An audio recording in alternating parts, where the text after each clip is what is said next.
துவங்கினேன் ஒன்றுமில்லாமல், திருப்தியாய் என்னை நிறைத்தீ, நீர் உண்மை உள்ளவர். இது ஒரு விசேஷமான நாள். நம்ம மத்தியில விசேஷ செய்தியாளர் நம்ம கடந்து வந்திருக்கிறாங்க. எவாஞ்சலிஸ்ட் டேனியல் விநாயகம் அவர்கள் வந்திருக்கிறாங்க. திருவேற்காட்டில் அவங்க எவாஞ்சலிஸ்டா இருக்கிறாங்க. நம்ம இந்த இடத்துல ஊழியம் ஆரம்பித்தப்ப 3 மாதம் நானும் என் மனைவி வந்து ப்ரேயர் ரைட் பண்ணிட்டு அப்புறம் ஒரு நாள் திருவேற்காடு சபையிலிருந்து சுவிசேஷ குழுவாய் வந்து சுவிசேஷம் அறிவிக்க வந்தபோது பாஸ்டர் தான் அந்த குழுவை வந்து முன் நடத்தினார்கள். நானும் பாஸ்டர் தான் போய் ஒரு சைடாக போய் நாங்கள் ஒரு ஏரியாவில் போய் சுவிசேஷம் அறிவித்த போது இதுக்கு முன்னாடி ஆராதித்த அந்த வீடை நாங்கள் என்ன பண்ணோம், கண்டுபிடிக்க கர்த்தர் கிருபை செய்தார். ஹல்லேலூயா. இதே மாதிரி அநேக இடங்கள்ல பாஸ்டர் சுவிசேஷராக போய் அநேகருக்கு கர்த்தர் ஆசீர்வாதமாக இருக்கிறார். எத்தனை பேர் பார்த்துருக்கிறீங்க? ஒரு சில பேர் பார்த்தவங்க இருப்பீங்க. ஆமா, நிறைய பேர் புதுசா இருக்கிறீங்க. ஸோ இந்த நாளில எவாஞ்சலிஸ்ட் டேனியல் அவர்கள் முன்பாக வரும்போது தேவ வார்த்தையை நம்ம எல்லாம் உற்சாகமாய் கேட்போம். கர்த்தர் நிச்சயம் நம்மளோடு பேச வல்லமையுள்ளவராக இருக்கிறார். ஆமென். நல்ல கரங்களை தட்டி ஊழியரை வரவேற்போம். கர்த்தருக்கு ஸ்தோத்திரம். கர்த்தர் நாமம் மகிமைப்படுவதாக. என்னோட பேர் வந்து டேனியல் விநாயகம். திருவேற்காட்டில் நிறைவாழ்வு ஏஜி சபை கிட்டத்தட்ட ரட்சிக்கப்பட்டு அதே சபையில வந்து 20 ஆண்டு காலங்கள் ஆகின. 20 ஆண்டு காலத்துல 5 வருஷம் தான் விசுவாசியா இருந்தேன். அடுத்த 15 வருஷம் ஊழியக்காரனா உள்ள போயாச்சு. ஒரு 100 ரூபாய்க்கு வழி இல்லாததான் சபைக்குள்ள வந்தது, ரட்சிக்கப்பட்டு உள்ள வந்தது. நான் கர்த்தர் இன்னைக்கு வேற லெவல்ல வச்சிருக்கிறாரு. இந்த நாளையில என்னை அழைத்த தேவனுக்கு என்னோட மனமார்ந்த நன்றி தெரிவித்துக் கொள்கிறேன். அவருக்கு ஸ்தோத்திரம் பண்ணுகிறேன். பாஸ்டர் இந்த நாள் என்னை மீண்டுமா என்னை அழைத்திருக்கிறார். பாஸ்டருக்கும் பாஸ்டர் மனைவிக்கும் நான் நன்றி தெரிவித்துக் கொள்கிறேன். கர்த்தருக்கு ஸ்தோத்திரம். பாஸ்டர் வந்து எனக்கு ரொம்ப ஒரு ஃப்ரெண்டு மாதிரி. ஏன்னா திருவேற்காடு சபையில என்னோட கூட ஒரு ஊழியத்துல பயணித்தவர். நல்ல ஊழியத்துல கற்றுக்கொள்ளுகிற ஆர்வம். கீபோர்ட்லாம் பார்த்தீங்கன்னா ரொம்ப எளிதில் கற்றுக்கொண்டார். அதே மாதிரி டிரைவிங்ல எக்ஸ்போர்ட். கார்ல உட்காந்து போனா பயமா இருக்கும், அதிவேகமா ஓட்டுவார் காரை. ஆனால் அவருக்கு பழக்கம் அந்த மாதிரி ஓட்டி. சர்ச்சில் வந்து எல்லாத்தையும் பிராக்டிஸ், எல்லாத்திலையும் ஆல்ரவுண்டு. நல்லா 2 ஆண்டுல அற்புதமா எல்லாவற்றையும் கற்றுக்கொண்டவர். வந்து இந்த ஐயப்பன் தாங்கல தலைமை போதகர் அவரோட அடிப்படை நிமித்தம் இந்த ஐயப்பன் தாங்களுக்கு அவர் அனுப்பிவிட்டதனால் இந்த பகுதிக்கு வந்தவர். ஆனா கொஞ்சம் நெஞ்சம் பாடு இல்லை, அலைந்து திரிந்தது. அத்தனை இடங்கள்ல அலைந்து திரிந்து பணங்கள்லாம் சில விரயங்கள்லாம் கூட வந்திருக்கும்னு நினைக்கிறேன். அப்படிலாம் பாடுபட்டு ஒரு வீட்டில் எடுத்து ஆரம்பித்து இந்த இடத்துல ஆண்டவர் கொண்டு வந்து இன்னைக்கு நிறைய பேர் உங்களெல்லாம் கொண்டு வந்து வச்சிருக்கிறார். உங்களெல்லாம் பார்க்கும்போது கர்த்தரை நான் துதிக்கிறேன், கர்த்தருக்கு நான் மகிழ்ச்சியை தெரிவிக்கிறேன். கர்த்தருக்கு ஸ்தோத்திரம். இது நமக்கு ஒரு ஆரம்பம் தான். நம்மளோட முடிவு இப்படி இருக்காது. நம்மளோட முடிவு ஒரு பெரிய விசாலம். அல்லேலூயா. திருவேற்காடு சபையை குறித்து சொல்லிட்டு நான் செய்திக்கு போக விரும்புகிறேன். திருவேற்காடுக்கு பாஸ்டர் மோகன் பாஸ்டர் சின்னமலை சர்ச்சில் நம்மளோட தலைமை போதகர் மோகன் பாஸ்டர் அனுப்பி விட்டாரு. திருவேற்காட்டுக்கு அவர் வரும்பொழுது அவருக்கு அவரோட மனைவி அவரோட மாமியார் 2 ஆத்துமா வச்சு வீட்டுக்குள்ள ஆராதனை ஆரம்பிச்சாரு. ஜான்சன் பாஸ்டர் அங்க 2 ஆத்துமா வச்சு ஆரம்பிச்சு வீட்டுக்குள்ளேயே 50 ஆத்துமா வந்தாங்க. வெளியில வாடகை இடம் தேட போனா கிடைக்கல. கிடைச்சது ஒரு வாடகை ஒரு இடம். அது எதுன்னு பார்த்தாங்க, மாட்டுக்கோட்டா. வாரம் ஃபுல்லா மாடு கட்டி வச்சிருப்பாங்க. ஞாயிற்றுக்கிழமை ஒரு நாள் போய் சாணத்தெல்லாம் வாரி போட்டுட்டு அங்க சிமெண்ட் கோணியை தச்சு அதுல கீழே உட்கார வச்சு மக்களை சுத்தம் பண்ணிட்டு அங்க ஆராதனை பண்ணாரு. அப்படி ஆராதனை பண்ணி இன்னைக்கு மக்கள் படிப்படியா சேர்ந்து திருவேற்காட்டுல ஒரு இடத்த வாங்கி ஆலயத்தை கட்டினார். அதுவும் ஆத்துவாரத்துல கட்டினதால கவர்மெண்ட் அதையும் எடுத்துடுச்சு. அதுக்கப்புறம் திரும்ப வாடகையில ஒரு கொட்டாயில வந்து ஆராதிச்சோம். அப்போ இதே மாதிரி இப்ப எல்லாம் நீங்க சேர்ல உட்காந்துருக்கீங்க, கீழே பாயில நாங்க ஒருத்தர் கால் மேல ஒருத்தர் தொடையில காலை போட்டு நெருக்கி உட்காந்துருப்போம். 200 பேருக்கு 30 பேர் 40 பேர் உட்கார்ற ஒரு இடம் தான். ஆனா 200 ஆத்துமா. பக்கத்துல ரோட்ல பக்கத்துல ஒரு ஷெட் இருக்கும், அதுல அங்க அப்படி உட்காந்து ஆராய்ச்சோம். அப்படிலாம் அந்த காலத்துல ஆராய்ச்சி ஜெபம் பண்ணோம். ஆண்டவரே எங்களுக்கு ஒடுக்கத்துல இருக்கிற எங்களுக்கு ஒரு விசாலத்தை உண்டாக்குங்கன்னு சொல்லி ஃபாஸ்டிங் போட்டு ஜெபம் பண்ணோம். ஆண்டவர் பாத்தீங்கன்னா கிட்டத்தட்ட ஒரு 10 பைசா கூட கையில இல்லாத ஒரு 3 லட்சத்தை மட்டும் தான் சேர்த்து வச்சிருந்தாரு. அதை வச்சு திருவேற்காட்டுல 10.5 லட்சத்துக்கு ஒரு 1.5 கிரவுண்ட் இடத்தை வாங்க வச்சாரு. அந்த பணம் எப்படி சந்திக்கப்படுதுன்னா விசுவாசிகள் மூலமா தான் சந்திக்கப்பட்டது. அந்த 3 லட்சத்துக்கு மேல இருந்த 7.5 லட்சம் விசுவாசிங்க மூலமா தான் சந்திக்கப்பட்டது. வாங்கினாரு. கட்டுறதுக்கு ஒரு செங்கல் வாங்க கூட பணம் இல்லை. மீண்டுமாய் 40 நாள் உபவாசம் போட்டு ஜெபம் பண்ணினாங்க. ஜெபம் பண்ணி முடிஞ்சதுக்கு அப்புறம் பாத்தீங்கன்னா ஆச்சரியமாய் ஒரு மனிதனை கர்த்தர் எழுப்பினார். கோல்டன் ஜார்ஜ் நகர்ல இருந்து அங்க கோல்டன் தியேட்டரோட ஓனர் மகன் வந்து அவர் மைக்கேல் என்பவர், அவர் இந்த சபையை முழுக்க நான் இந்த இடத்துல நான் கட்டித்தரேன்னு சொல்லி எழுப்பினாரு. அவர் அந்த காலத்துல அற்புதமாய் ஆச்சரியமாய் அருமையான ஒரு தேவாலயத்தை கட்டி கொடுத்தார். அந்த நேரத்துல கிட்டத்தட்ட ஒரு 400-500 பேர் தான் வந்திருந்தாங்க. இப்ப கிட்டத்தட்ட 1000 தாண்டி இருக்காங்க. இப்ப பாத்தீங்கன்னா ஆலயம் எப்படி இருக்குன்னு பாத்தீங்கன்னா கிட்டத்தட்ட 5 கோடிக்கு மதிப்புள்ள ஆலயமாக கட்டப்பட்டு கொண்டிருக்கிறது. கைகளை தட்டுவோமா?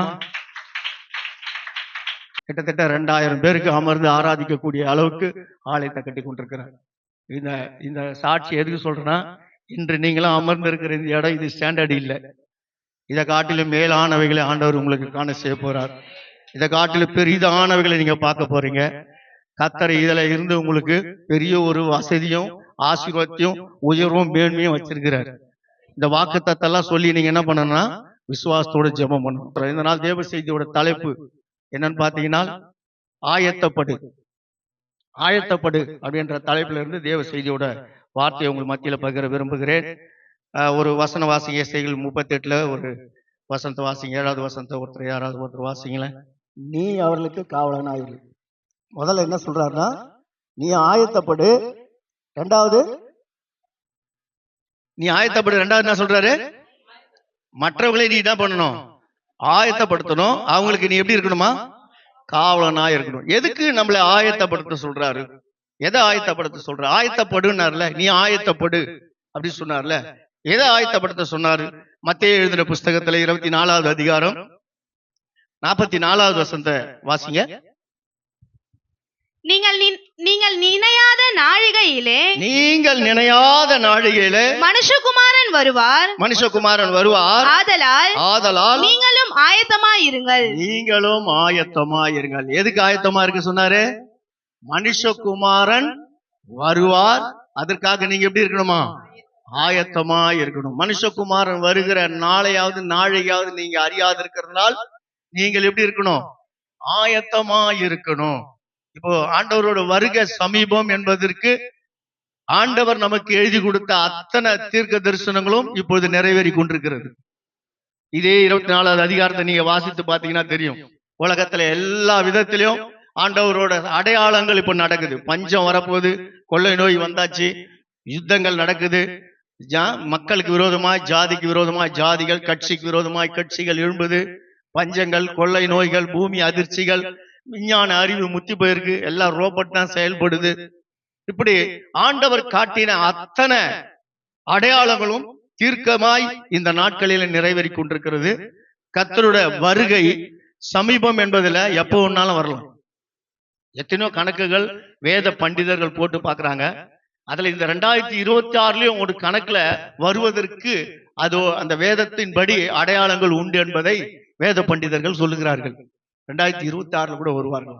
ஆண்டவரோட வருகை மிக மிக மிக அருகாமையில வந்தாச்சு.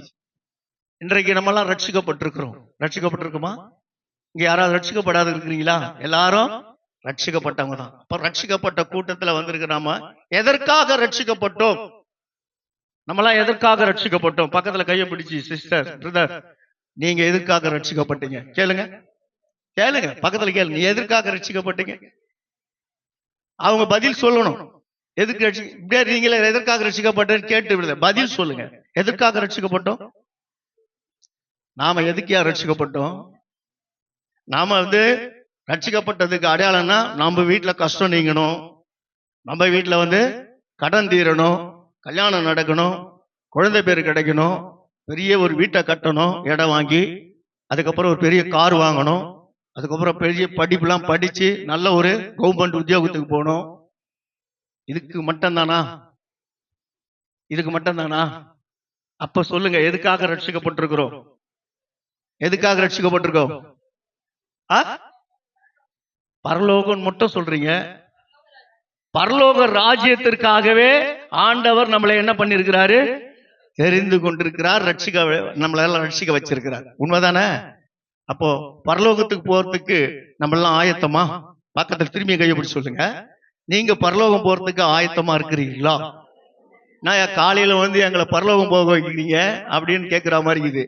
பரலோகத்துக்கு நம்ம ஆயத்தமா இருக்கிறோமா? ஆமா. உலகம் முழுவதும் ஆதாயப்படுத்தி கொண்டாலும் தன் ஜீவனை நஷ்டப்படுத்தி கொண்டால் அதனால அவனுக்கு என்ன லாபம்? எத்தனை கோடி பணம் சேர்த்தாலும் அதெல்லாம் ஒண்ணு கூட என்ன பண்ணாது, வரவே வராது. கூட கூட வருவது எதுனாக்கால் தேவனோடு நம்ம செய்யற அவரோட ஜீவித்துல வாழ்கிற வாழ்க்கை மட்டும் தான் நம்மளோட கூட கடந்து வரும். அல்லேலூயா. அப்ப ஆயத்தப்படுன்னு சொல்லியிருக்கிறார். அப்ப அவரோட வருகைக்கு நாம ஆயத்தப்பட வேண்டியதற்கு ஒரு 5 ஆயத்தத்தை, நிறைய ஆயத்தம். எனக்கு வருகையை குறிச்சு கிட்டத்தட்ட நான் நிறைய செய்தி வச்சிருக்கேன். நிறைய சபைகளை போய் கொடுத்துட்டு வந்திருக்கிறேன். திண்டிவனெல்லாம் கூட போய் கொடுத்துட்டு வந்திருக்கிறேன். பல இடங்களுக்கு வருகை குறிச்சு போய் பேச வச்சிருக்கிறார். ஆனால் இன்று வருகையை குறிச்சு பேசுறதுக்கு இது அந்த செய்தி எல்லாம் கிடையாது. தேவன் இன்று பேசக்கூடிய வார்த்தையை நமக்கு அளித்து வைத்திருக்கிறார். அதுல வருகையை குறித்ததான நமக்கு இருக்க வேண்டிய மிக முக்கியமான ஆயத்தம் என்ன அப்படின்னு பார்த்தீங்கன்னா, பின் வருகிற ஒரு 5 ஆயத்தங்களை குறித்து நான் உங்கள் முன்பாக அதை நான் விளக்க விரும்புகிறேன். முதலாவது நமக்கு இருக்க வேண்டிய ஆயத்தம் என்ன ஆயத்தம்னா, தேவனுக்கு நம்ம இருதயம் முதலாவது ஆயத்தப்பட வேண்டுமா? என்னது? நம்மளோட இருதயம் தேவனுக்கு நேராக ஆயத்தப்பட வேண்டும். யோபு 11வது அதிகாரத்துல 13வது வசனத்தை ஒருவர் வாசிங்க. யோபு 11வது அதிகாரம் 13வது வசனத்தை வாசிங்க.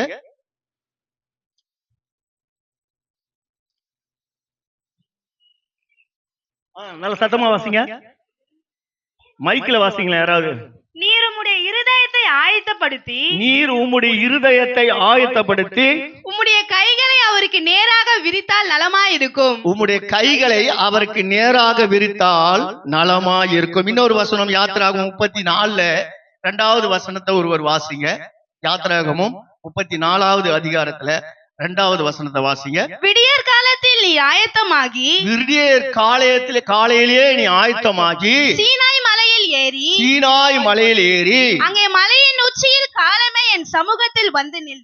அங்கே மலையின் உச்சியில காலமே என் சமூகத்தில் வந்து நில். அப்போ இருதயம், யோபு புஸ்தகத்துல வாசிக்கிறோம், இருதயம் என்ன பண்ணணும்? அவருக்கு நேராக ஆயத்தமா இருக்கணும். எப்போ? விடியற் காலையத்திலே அவர் சமூகத்துல போய் நிற்க நம்ம ஆயத்தப்படணும். நம்ம இருதயத்தை ஆயத்தப்படணும். இருதயம் எப்படி ஆயத்தம்? இந்த இருதயம், ஏன்னா இருதயம் தான் நம்மளோட சரீரம் இருக்குல்ல, இந்த சரீரத்துல அத்தனை அவயங்கள் இருக்கு. கண்ணு, காது, மூக்கு, கை, காலு, வாய் எல்லாமே இருக்கு. இந்த அத்தனையும் பாத்தீங்கன்னா ஒவ்வொரு காரியம் செய்யும்.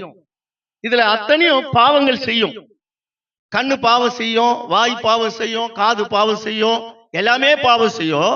இந்த பாவம்லாம் டோட்டலா எங்க போய் இறங்கும் தெரியுமா? இருதயத்துல போய் உள்ள இறங்கிடும். மொத்தம் அது டேங்க் மாதிரி உள்ள சேஃப்டி பண்ணிடும் மொத்தத்தையும். அதனாலதான் ஆண்டவர் சொல்றாரு, இருதயம் எல்லாவற்றிலும் திருக்குள்ளதோ கேடு உள்ளதுமாக இருக்கிறது. ஏன்னா எல்லா பாவமும் இருதயத்தில் தான் இருக்கு. இந்த இருதயத்தை தான் ஆண்டவர், இருதயத்தில் சுத்தம் உள்ளவர்கள் தேவனை தரிசிப்பார்கள். அப்ப இருதயம் ரொம்ப ரொம்ப இம்பார்ட்டன்ட். அது கடவுள் பார்க்கக்கூடிய ஒரு இடம், கடவுள் வாசம் செய்யக்கூடிய ஒரு இடம், கடவுள் அதை அங்கீகரிக்கக்கூடிய ஒரு இடம் இந்த இருதயம். இந்த இருதயத்துல தேவனுக்கு நாம எப்படி இருக்கிறோம், தேவனுக்கும் நம்ம இருதயமும் எப்படி இருக்குன்னு பாத்தீங்கன்னா, ஒவ்வொரு நாளும் அவரோட உறவுல நாம ஃபிட்டா இருக்கணும்னு ஆண்டவர் எதிர்பார்க்கிறார். அல்லேலூயா. சத்தமே வரலையே. அல்லேலூயா. நம்மளோட இருதயம் ஒவ்வொரு நாளும் தேவனோடு கூட என்ன பண்ணணுமா? உறவுல கலந்து டைட்டா இருக்கணும். அப்படி இருந்தால் நம்ம இருதயத்துக்குள்ள எந்த மாசும் உள்ள போய் அடங்காது. எந்த பாவமும் உன் சரீரம் பண்ணும்போது அதுக்குள்ளார போகாது. கர்த்தர் அதுல வேலி போட்டு பாதுகாப்பார். அப்போ இந்த இருதயத்துக்கு ஆண்டவரோட உறவு ரொம்ப முக்கியம். அதற்குதான் ஆண்டவர் சொல்றாரு, யாத்திராகமத்துல என்ன சொல்றாருன்னா, விடியற் காலமே நீ ஆயத்தமாகி என்னோட சமூகத்துல வந்து நில். யார? மோசே பார்த்து சொல்றாரு. அங்கே மோசே சீனாய் மலையில காலையிலேயே எழுந்து தேவனுக்கு முன்னாடி போய் என்ன பண்ணுவாராம்? ஆயத்தமாகி நிற்பாராம். வரக்குள்ள பாத்தீங்கன்னா அவர் முகம் பிரகாசமா இருக்குமா. முகத்துல ஒரு பயங்கரமான ஒரு பிரகாசம். மக்கள் யாரும் அவரை பார்க்கவே முடியாது, முகத்தை மூடிப்பாங்களாம். மோசே உன்னை நாங்கள் பார்க்கவே முடியல அப்படி சொல்லி முகத்தை மூடிப்பாங்களாம். அவ்வளவு ஒரு பிரகாசம் ஒரு முகத்துல. காலையிலே அவர் சமூகத்துல போய் நின்னுட்டார். எல்லா காரியம் கர்த்தர் ஜெயமாக்கிடுவார். இந்த அதிகாலை ஜெபம் ஒண்ணு இருக்கு பாத்தீங்களா? எத்தனை பேருக்கு தெரியும் அதிகாலை ஜெபம்? எல்லாருக்கும் தெரியும், ஆனா தெரியாத மாதிரியும் இருப்போம். யாரா காலையில எழுந்துக்க சொல்லுவாங்க, இவங்களோட வேலையே தான். நம்ம எழுந்துக்கிறதே 7-8 மணிக்கு அப்படின்னு நம்ம நினைப்போம். ஆனால் ஆண்டவர் எதிர்பார்க்கறது என்னன்னா, அதிகாலையிலேயே நீ எழுந்து என்னோட சமூகத்துல வந்துரு. அப்படின்னு பாத்தீங்கன்னா, இன்னைக்கு காலையில் நீங்க எழுந்துட்டீங்க, இரவு தூங்க போறீங்க. ஒவ்வொரு வினாடியும் உங்களுக்கு என்ன நடக்க போகுதுன்னு உங்களுக்கு தெரியுமா? நீங்க என்ன பேச போறீங்கன்னு உங்களுக்கு தெரியுமா? நீங்க என்ன பார்க்க போறீங்கன்னு உங்களுக்கு தெரியுமா? நீங்க என்ன சிந்திக்க போறீங்கன்னு உங்களுக்கு தெரியுமா? எதுவுமே உங்களுக்கு தெரியாது. ஆனா இன்னைக்கு முழுக்க சாத்தான் வேடனுடைய கண்ணிய, நீங்க 91 சங்கீதம் 2வது வசனம் வாசிச்சீங்கன்னா தெரியும். வேடனுடைய கண்ணிக்கும் பாழாக்கும் கொள்ள நோய்க்கும் அவர் என்ன பண்றாராம்? தப்பு வைப்பார். சும்மா இல்ல, காலையில அவர் சமூகத்துல நீ உள்ள போயிட்டீங்கன்னா பிசாசு இன்னைக்கு முழுக்க உனக்கு ஒரு கண்ணிய வைப்பான். நீ எங்க போற, எங்க வர, என்ன பண்ண போற, எதை பார்க்க போற, எதை பேச போற, எல்லாத்துக்கும் கண்ணி வைப்பான். அந்த கண்ணியில நீ சிக்கிக்க அவன் பல விதமான முயற்சிகளை வச்சு உன்னை சிக்கிக்க வகை தேடுவான். அதுல நீ மாட்டிக்கொள்ள கூடாதபடிக்கு நீ தப்பிக்கணும்னா ஒரே ஒரு வழி, காலையிலேயே அவரோட மகிமைக்குள்ள நீ போய் நுழைந்து. ஆமென் சொல்றவங்களை ஆசீர்வதிங்க ஆண்டவரே. அல்லேலூயா. காலையிலே நீ அவர் மகிமைக்குள்ள போயிட்டீனா இன்னைக்கு முழுக்க சாத்தானோட கண்ணியை கர்த்தர் அறுத்து போட்டுருவார். இன்னைக்கு நிறைய பேர் போய் பல சூழ்நிலையில மாட்டிக்கிறாங்க, சிக்கிக்கிறாங்க. பல ஆபத்துல போய் மாட்டிக்கிறாங்க, பல இன்னல்களை போய் சிக்கிக்கிறாங்க, பல பிசாசோட தாக்குதல போய் அதுல அவங்க அடிபட்டு போறாங்க. இதுக்கெல்லாம் காரணம் என்னன்னா, காலையிலேயே மகிமையில மூடிக்கொள்ளாமல் வெளியே வருவதனாலதான். காலையிலேயே நீ எழுந்து தேவ சமூகத்துல நீ ஆயத்தமாகி உட்கார்ந்து பாரு. அன்னைக்கு முழுக்க நீ போற காரியத்துல ஆண்டவர் வெற்றியாக மாற்றுவார். உனக்கே தெரியாது, உனக்கு தெரியாத காரியங்களை கர்த்தர் எதிர்பாராத இயற்கைக்கு அப்பாற்பட்ட விதத்துல உனக்கு அற்புதங்களை நடப்பிப்பார். உன் வாழ்க்கையில சந்தோஷத்தை நீ எதிர்பார்க்காத அளவுக்கு கர்த்தர் கொண்டு வந்து கொடுப்பார்.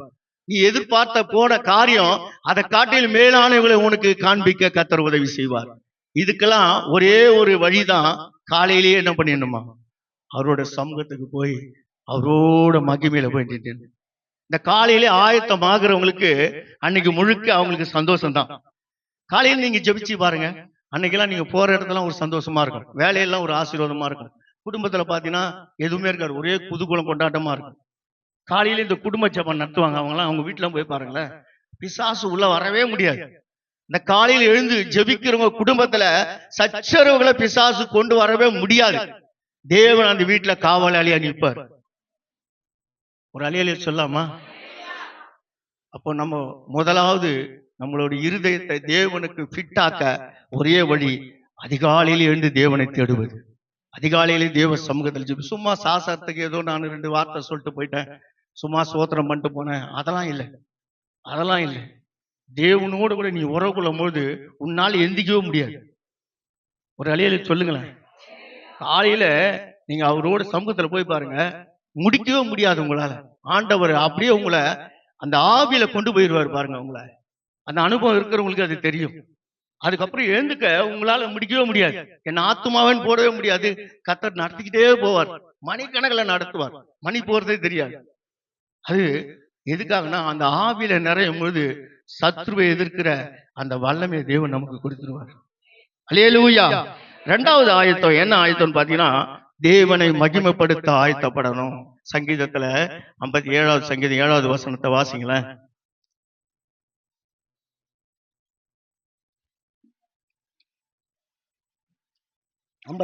சங்கீதம் 7வது வசனத்தை வாசிங்க. என் இருதயம் ஆயத்தமா இருக்கிறது, என் இருதயம் ஆயத்தமா இருக்கிறது. தேவனே தேவனே என் இருதயம் ஆயத்தமா இருக்கிறது, என் இருதயம் ஆயத்தமா இருக்கிறது. நான் பாடி கீர்த்தனம் பண்ணுவேன், நான் பாடி கீர்த்தனம் பண்ணுவேன். இருதயம், நான் சொன்னேன் இருதயம் ஆயத்தமாகணும்னு. இருதயம் ஆயத்தமாயிடுச்சுன்னு வச்சுங்களேன், தேவனோடு கூட ஆயத்தமாயிடுச்சுன்னு வச்சுங்களேன், அது என்ன பண்ணு தெரியுங்களா, தேவனை புகழ்ந்துகிட்டே இருக்கும், தேவனை போற்றி கொண்டே இருக்கும், தேவனை பாடிக்கொண்டே இருக்கும். பாடலை நிறுத்தவே முடியாது, அந்த புகழ்ச்சியை அதை அடக்கவே முடியாது. பரலோகத்துல என்ன நடக்குது தெரியுங்கன்னா, தேவனை புகழ்ந்து கொண்டே இருப்பார்கள், தேவனை போற்றி கொண்டே இருப்பார்கள், தேவனை துதித்து ஆராதித்து கொண்டே இருப்பார்கள். இதற்கு அங்க ஒரு எல்லையும் கிடையாது, அதுக்கு ஒரு முடிவும் கிடையாது. எப்பவுமே 24 மணி நேரமும் கோடான கோடி தேவதூதர்கள் தேவனை என்ன பண்ணுவாங்களாம், ஆராதித்து அவரை மகிமைப்படுத்தி கொண்டே இருப்பார்களாம். பரலோகத்துல என்ன நடக்குது? பரலோகத்துல என்ன நடக்குது? ஆராதனை நடக்குது. இப்ப அந்த ஆராதனையில நம்ம எல்லாம் போய் அங்க பிசாசு அங்க ஒரு கூட்டம் கீழே வந்ததுக்கு அப்புறம் அந்த இடத்தை ஃபில் பண்ணதான் நம்மளையெல்லாம் ஆண்டவர் இங்க தெரிந்து கொண்டு வந்து இங்க கொண்டு வந்து வச்சு நம்மளாம் ட்ரைனிங் கொடுக்குறாரு. ட்ரைனிங் கொடுக்குறாரா? முக்கியமானது எது தெரியுங்களா? நம்மளோட சர்ச் சர்வீஸ்ல ரொம்ப முக்கியமானது எது? எது? தேவனை துதிப்பதும் ஆராதிப்பதும், அதுதான் ரொம்ப ரொம்ப முக்கியம். ஆனால் இன்றைக்கு சபைகளில பார்க்கும்போது இந்த ஆராதனைய அநேகர் அலட்சியம் பண்றதை பார்க்கிறோம். இந்த ஆராதனையை வந்து எப்படி பார்க்கறாங்கன்னா, அது ஒரு அவங்களுக்கு அது அது ஏதோ டைம் பாஸ் மாதிரி. அதை விட்டுட்டு வந்து கர்த்தரோட பிரசங்கம் கேட்டா போதும், நான் பரலோகம் போயிருவேன் அப்படின்னு நினைக்கிறாங்க. பரலோகத்துல அங்க எந்த பாஸ்டாவது பலிபீடம் போட்டு பிரசங்கம் பண்ணிட்டு இருப்பாரா? பரலோகத்துல பிரசங்கம் இருக்காங்க? இருக்கா? பரலோகத்துல எங்கேயாவது பிரசங்கம் பண்ற மாதிரி பைபிள் எங்கனா இருக்கா? இல்ல. அதுக்காக பிரசங்கம் வேணாமா? சத்தியத்தை உங்களுக்கு போதிச்சாதான் சத்தியத்துக்குள்ள நீங்க வேறு ஒன்றி தேவனோட உறவுல கரெக்டா இருக்க முடியும். அதுக்காக இங்க அந்த போதனை உண்டு, அதுவும் முக்கியம். அதை காட்டில ரொம்ப முக்கியம் ஆராதனை. ஆராதனைக்கு ரொம்ப முக்கியத்துவம் கொடுக்கணும்.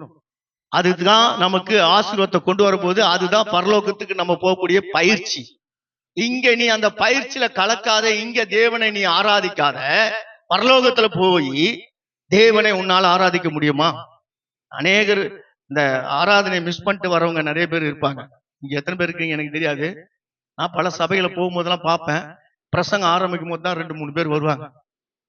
இதெல்லாம் வந்து தேவனோடு இருக்கக்கூடிய உறவுல அது சரிவரியாக கொண்டு போகக்கூடிய ஒரு பழக்கமானது அல்ல.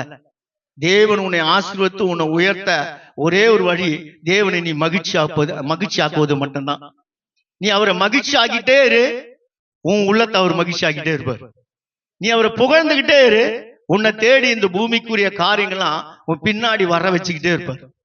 பாடி கீர்த்தனம் பண்ணி பாரு, ஆண்டவர் அதுல மிகப்பெரிய ஒரு சந்தோஷம் உள்ளத்துல பொங்கி வர வைப்பார். நீங்க ஒரு இந்த ஆராதனை நீங்க நடத்துனீங்க, இப்ப இவ்வளவு நேரம் நல்லா ஆராய்ச்சிக்கு, ரொம்ப நல்லா ஆராய்ச்சிக்கு பார்த்தேன். ஏன்னா டிவில அந்த ஸ்லைடு போட்டா கூட சில பேர் அதை பார்க்காதே கண்ணை மூடி ஆராய்ச்சிங்க. நான் ரொம்ப மகிழ்ச்சியான அதை பார்க்கும்போது. ஏன்னா கண்ணை திறக்கும் போது பிரசன்ஸ்ன்னா அவனா கொஞ்சம் குறையும், அங்க இங்க பார்க்க சொல்லும். ஆனா அந்த நேரத்துல கூட கண்களை மூடி நீங்க ஆராதிக்கும் பொழுது தேவனோடு கூட உங்களோட இருதயம் டச் ஆகிட்டு போகும். இந்த ஆராதனை நேரத்துல பாத்தீங்கன்னா அவருக்கும் உங்களுக்கும் ஒரு பெரிய ஒரு உறவு நீடிக்கும் பாருங்க. அது அப்படியே ஒரு உங்களை பரலோகத்துக்கு நேரம் அழைச்சு கொண்டு போயிடும். ஒரு சபைக்குல நான் போய் ஒரு சாட்சி கேட்டேன். ஒரு சகோதரி வந்து ஒரு சாட்சி சொன்னாங்க. அந்த சபையில கிட்டத்தட்ட ஒரு 2000 பேர் வரக்கூடிய சபை. இந்த சபையில வந்து ஒரு சகோதரி சாட்சி சொன்னாங்க. எப்படின்னாக்கா, அந்த சகோதரி வந்து ரட்சிக்கப்படாத ஒரு சகோதரி. அவங்க ஒரு ஹாஸ்பிட்டல்ல நர்ஸ். அவங்களுக்கு பேக் பெயின் ரொம்ப அதிகமாகி தொடப்பம் பிடிச்சு கூட அவங்களால பெருக்கவே முடியாது. அவ்வளவு வலி, அவங்களுக்கு வேதனை அதிகமாயிடுச்சு. டாக்டர்ஸுங்களாம் அவங்களுக்கு தெரிஞ்ச உள்ள இருக்கிற ஹாஸ்பிட்டல் டாக்டருங்களாம் அவங்கள எல்லாத்தையும் பார்த்தாங்க. பார்த்ததுக்கு அவங்களோட எலும்பு வந்து ரொம்ப டேமேஜ் ஆயிருக்குது, அதுக்கு ஒரு பெரிய ஆப்ரேஷன் பண்ணாதான் அவங்கள அந்த அந்த அந்த வலியிலேருந்து அவங்கள ரிமூவ் பண்ண முடியும் அப்படின்னு சொல்லிட்டாங்க. ஆப்ரேஷனுக்கு எல்லா வேலையும் நடந்துச்சு. Monday operation. அவங்க சாட்டர்டே வந்து அவங்களால வலி தாங்க முடியாத அவங்க வந்து என்ன பண்றாங்கன்னா, பக்கத்து வீட்டுல சர்ச்சுக்கு போற ஒரு சகோதரி கிட்ட சொல்றாங்க. அந்த சகோதரி சொல்றாங்க, நீங்க ஒன்றும் கவலைப்படாதீங்க, நாளைக்கு நான் சர்ச்சுக்கு போறேன், என் கூட நீங்க வாங்க, கர்த்தர் நிச்சயமா உங்களுக்கு அற்புதமா சுகம் தருவார்னு சொல்றாங்க. அவங்க ஒரு இந்து குடும்பத்தை சேர்ந்தவங்க. அவங்க வீட்டுக்காரர் ஒத்துக்கவே இல்ல, நீ போகக்கூடாது சர்ச்சைக்கெல்லாம், அது நம்ம சாமி கிடையாது, அவங்க கிறிஸ்தவ கடவுள் அப்படின்னு சொல்லி தடுத்துட்டாரு. ஆனாலும் அவங்க வீட்டுக்கார சண்டை போட்டு அத்துமீறி அந்த சகோதரி கூட சபைக்கு வந்துட்டாங்க. சபைக்கு வந்த போது சபையில என்ன நடந்ததுன்னா, பயங்கரமான அபிஷேக ஆராதனை. அந்த 2000 பேருக்குள்ள செம்ம அபிஷேக ஆராதனை நடக்குது. இந்த சகோதரி உள்ள வந்தாங்க. உள்ள வந்து அவங்களுக்கு அந்த உள்ள வந்த சகோதரி அவங்க ஒரு சீட்ல உட்காந்துட்டாங்க, இவங்க ஒரு சீட்ல உட்காந்துட்டாங்க. இவங்க கண்ணை மூடி ஒண்ணுமே தெரியல, சோத்திரம் மட்டும் இவங்க சொல்றாங்க. ஆண்டவரே எனக்கு பாட தெரியாது, எதுவும் தெரியாது, நான் இப்பதான் புதுசா வந்திருக்கேன் அப்படின்னு சொல்லி சோத்திரம் மட்டும் சொன்னாங்க. சொன்ன உடனே அவங்க மேல ஒரு வல்லமை வந்து மேல அப்படியே வந்து இறங்குச்சான்.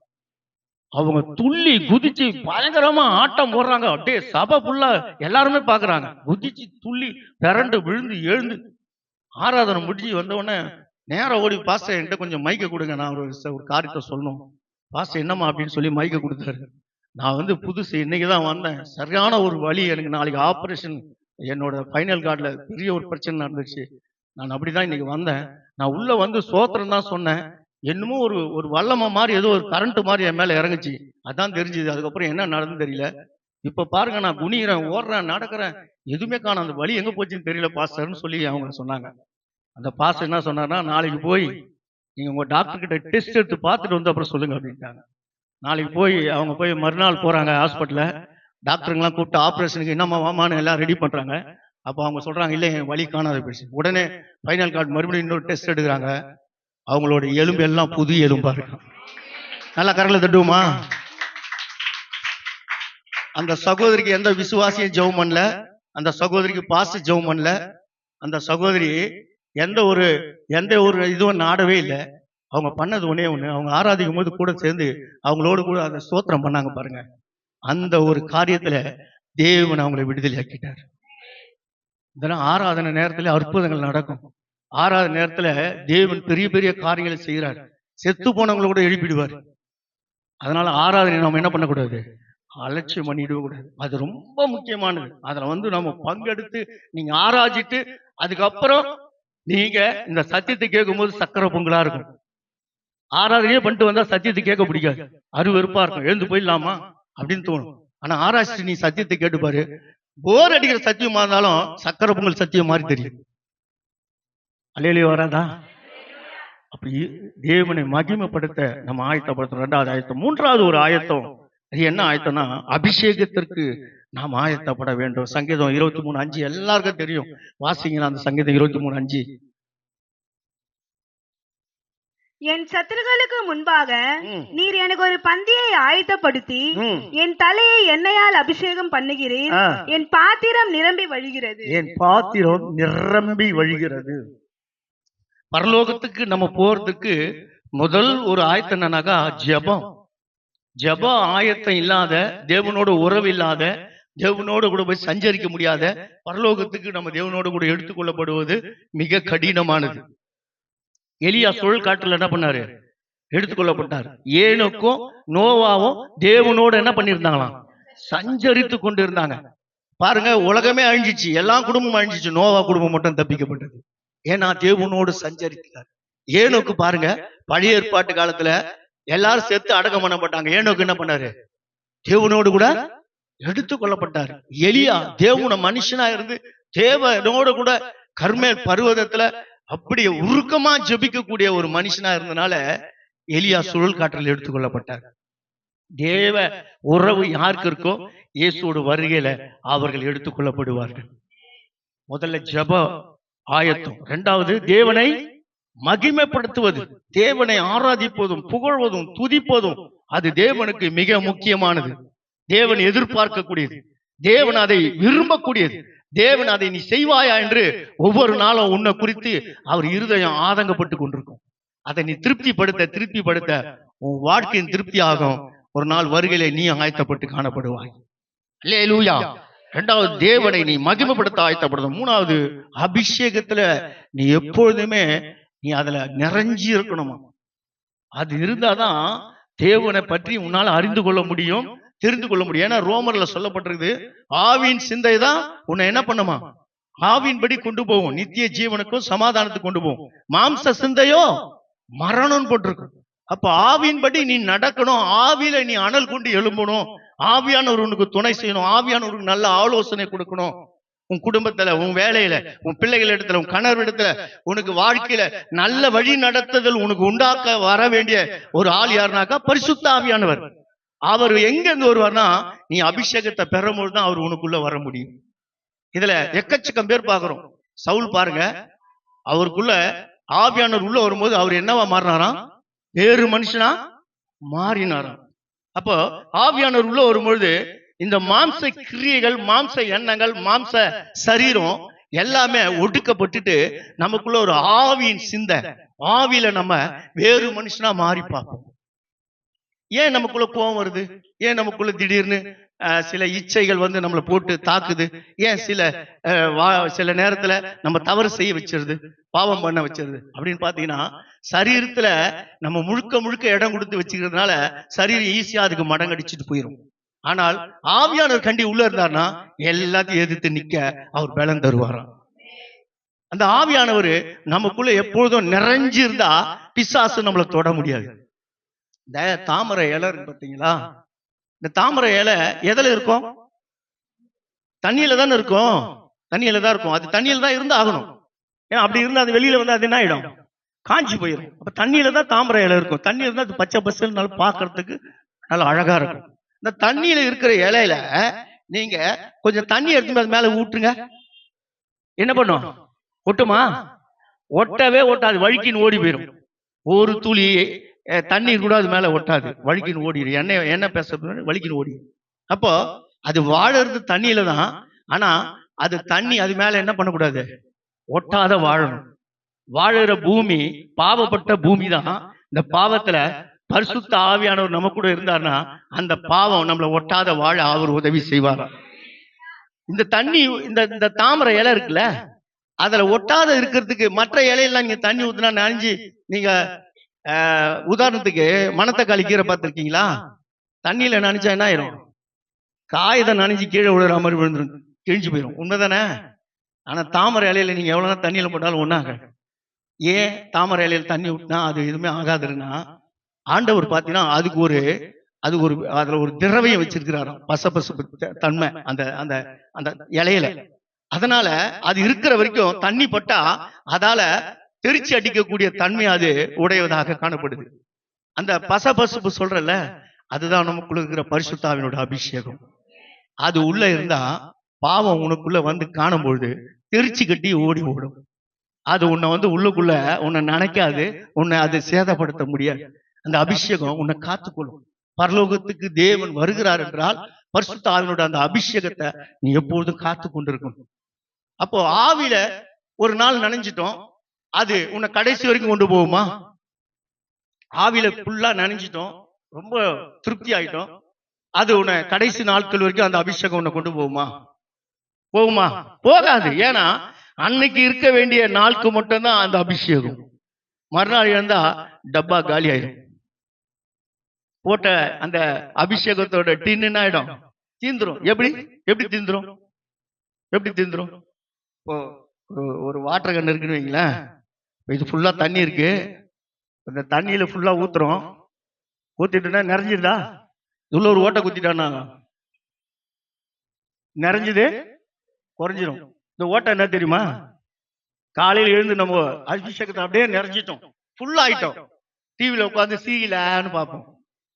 ஒரு ஓட்டை போட்டாச்சு, நம்ம நிறைஞ்சு வந்த அபிஷேகத்துக்கு ஒரு ஓட்டை குத்திட்டோம். அடுத்த இன்னொருத்தங்கிட்ட போயிட்டு அவன் பெருமையா பேசுறானோ இச்சையா பேசுறானோ அவனுக்கு ஆமா சாமி போட்டு அவனுக்கு கூட சேர்ந்து பேசும்போது இன்னொரு ஓட்டையை போடுவோம். பேச வேண்டிய இடத்துல போய் உண்மையா பேசுற இடத்துல ஒரு பொய்ய பேசிட்டு வருவோம். மூணாவது ஒரு பெரிய ஓட்டையை போடுவோம். சாயங்காலம் வரதுக்குள்ள இது என்ன ஆயிடும்? காலி டப்பா ஆயிடும். இப்ப மறுநாள் காலையில் இன்னைக்கு பெற்றுக்கொண்ட அபிஷேகத்தை நாளைக்கு இது உள்ள இருந்து நம்மளுக்கு கிரியை செய்யுமா? செய்யவே செய்யாது. அப்போ என்ன பண்ணணும்? ஒவ்வொரு நாளும் அபிஷேகத்தை நம்ம என்ன பண்ணணும்? பெற்றுக்கொள்ளணும். நம்ம டின்னு காலியை ஓட்ட விழாதபடிக்கு நம்ம என்ன பண்ணணும்? பாதுகாத்துக் கொள்ளணும். இது ரொம்ப ரொம்ப முக்கியம். அபிஷேகத்துல இருந்ததான் உங்களுக்கு வசனம் தெரியும், சத்தியம் புரியும். சத்தியத்துல நீங்க வேறுன்றீங்க. நீங்க போய் இன்னொரு ஆளுக்கு சத்தியத்தை சொன்னீங்கன்னா உங்க பின்னாடி அவன் வந்துருவான். ஒரு அலையலி சொல்றீங்களா? ஒரு செகண்ட். புதுசா ஒரு இடத்துக்கு போறேன், டீம் கூப்பிட்டு போறேன். ஒரு 15 ஆண்களை கூப்பிட்டு வேன்ல ஏத்திட்டு போறேன். எப்படிப்பட்ட இடம்னா, காஞ்சிபுரத்துல அத்தி வரதராஜ பெருமாள் கோயில் எத்தனை பேருக்கு தெரியும்? அது பக்கத்துல ஒரு ஊருக்குள்ள, அது உள்ள இருக்கிற மொத்த ஐயர்களும் உள்ள இந்த இடத்துல ஒரு நகருக்குள்ள ஃபுல்லா எல்லாம் கோட்ரஸ் கட்டிட்டு இருக்காங்க. எல்லாம் அந்த போட்டவங்க கோட்ரஸ் கட்டிட்டு இருக்காங்க. அவங்கதான் எல்லாமே இருக்கிறாங்க. இந்த 15 பேரை வச்சு அதுக்குள்ள பூந்து போய் ஊழியத்தை போய் சுவிசேஷத்தை போய் அறிவிச்சு ஒரு வீட்டுல நாங்க வீட்டு சபை மாதிரி வைக்கிறோம் வாங்க அப்படின்னு சொன்ன உடனே என் பின்னாடி எத்தனை பேர் திரும்ப வந்தாங்க? 30 பேர் வந்துட்டாங்க. எத்தனை பேரு? 30 பேர் வந்துட்டாங்க. முதல் நாள் போய் ஊழியம் செஞ்சு அவங்க வீட்டுல வச்சு அவங்க வீட்டுல உட்கார வைக்க என்னால இடமே இல்லை. எல்லாம் பக்கத்துல பெட்ரூம் எல்லாத்தையும் உட்கார வச்சு அன்னைக்கு ஆராதனை நடத்தினேன். இந்த 30 பேர் வந்ததுல இன்னைக்கு பாத்தீங்கன்னா அங்க இதே போல ஒரு கிளை சபை நடந்துட்டு இருக்கு. எப்படி ஒரு 30 பேர் நான் கூப்பிட்டவனே என் பின்னாடி வருவாங்க? எப்படி வருவாங்க? அதுவும் ஒரு ஐயருங்க இருக்கக்கூடிய ஒரு இடம், பயங்கரமான ஐயருங்களோட குடும்பங்கள். அப்படிப்பட்ட இடத்துல ஒரு 30 பேர் என் பின்னாடி எப்படி வந்தாங்க? நான் ஒண்ணுமே சொல்ல, இயேசு உங்க நேசிக்கிறார், வாங்க ஒரு சின்ன ஜெபம் உங்களுக்காக நாங்க ப்ரேயர் பண்றோம். ஓடி வந்துட்டாங்க எல்லாரும். அபிஷேகம் உங்க கூட இருந்தா உங்க பின்னாடி 1000 பேர் கர்த்தர் அனுப்புவார். அல்லேலூயா. அபிஷேகம் தான். அபிஷேகம் ஒரு மனுஷனை எல்லா வகையிலும் மேலோங்கி தூக்கிட்டு போயிடும். அதை நீங்க காத்து கொள்ளுங்க. அபிஷேகம் பெறுறீங்க, ஆனா திருப்பி என்ன பண்றீங்க? திரும்பி போய் பல காரியத்துல போய் நீங்க தலையிட்டு பாவத்துல போய் நுழைந்து உங்க அபிஷேகத்தை நீங்க தலைகீழ கவுத்து போட்டுறீங்க.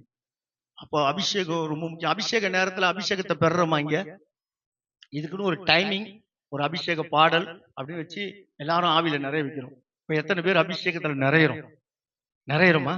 சரி, அபிஷேகம் இந்த ஆவிக்குரிய பாட்டு பாட மட்டும் தான் வருவாரா? இல்ல வரமாட்டாரா? எனக்கெல்லாம் பஸ்ல போகும்போது வந்திருக்கிறாரு, 2 வீலர் ஓடின்னு போகும்போது வந்திருக்காரு, ஓரம் கட்டு அப்படி அபிஷேகத்தை அப்படி நிறைஞ்சிருக்கு. எப்ப ஒன்னாலும் வருவார். உன் இருதயம் என்ன பண்ணிருக்கணும்? திறந்திருந்தா தான் வருவார். திரும்பி காமிக்கிறேன் பாருங்க. இப்போ இது வாட்டர் கன் இல்ல, இது காலியா இருக்கு. இப்ப நான் இதுல தண்ணி ஊத்த போறேன். இப்ப நான் தண்ணியை மொண்டு வந்து இப்ப ஊத்துறேன். இப்ப இது நிறையமா? நிறையாது. ஏன் நிறையல? மூடிய போட்டு என்ன பண்ணிட்டேன்? டைட் பண்ணிட்டேன். இப்போ இதனால எல்லா தண்ணி என்ன ஆகுது?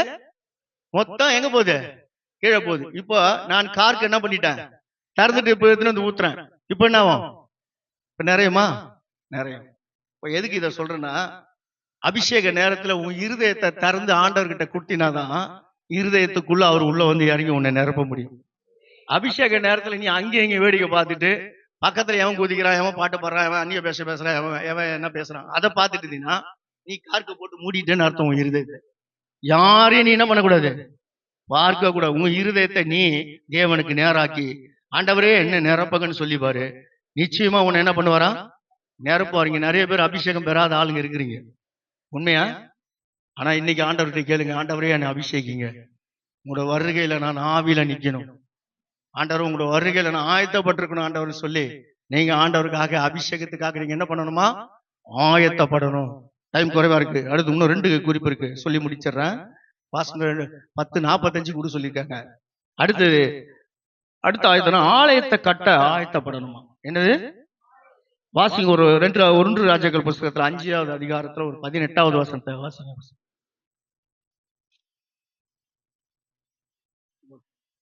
வாசிங்க. 1 ராஜாக்கள் புஸ்தகத்துல 5வது அதிகாரம் 18வது வசனம். ஒருவர் வாசிங்க.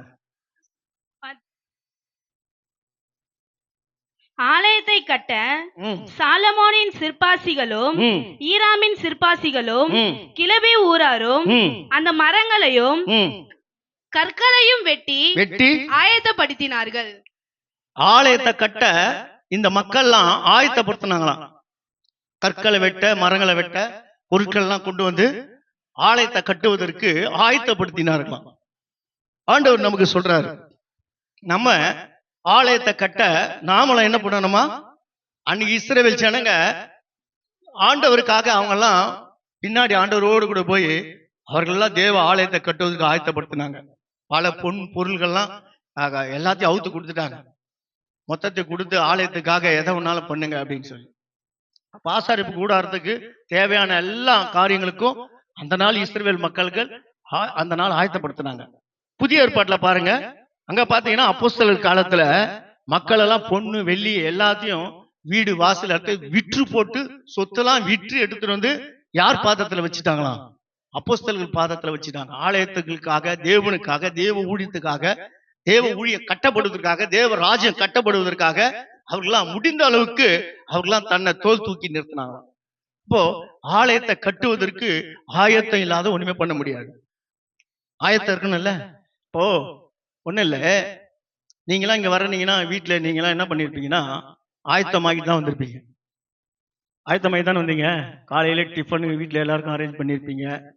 காலையில குளிச்சு கிழிச்சு ட்ரெஸ் எல்லாம் எல்லாத்தையும் நீங்க சேஞ்ச் பண்ணி பிள்ளைகளுக்கு உண்டானதெல்லாம் கரெக்டா செஞ்சு வச்சுட்டு ஆயத்தமாகி தான் வந்திருக்கீங்க.